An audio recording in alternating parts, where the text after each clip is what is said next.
Samantala, dyan naman po sa General Santos City, kakulangan po ng supply ng baboy, idinadaing ng ilang mga litsonero. Kasama natin sa balita si Radyoman Brian Oñate ng RMN General Santos.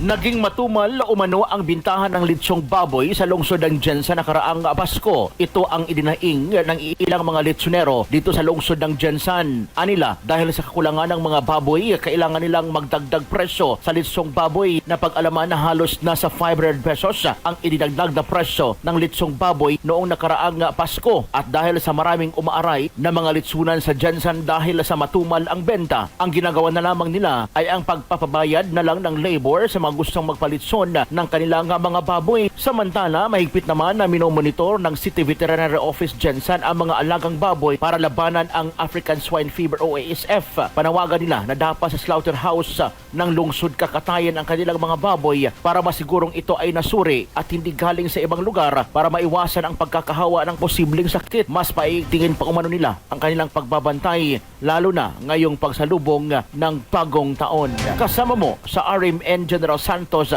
Radyoman Brian Oñate, Tatak RMN. RMN Network News.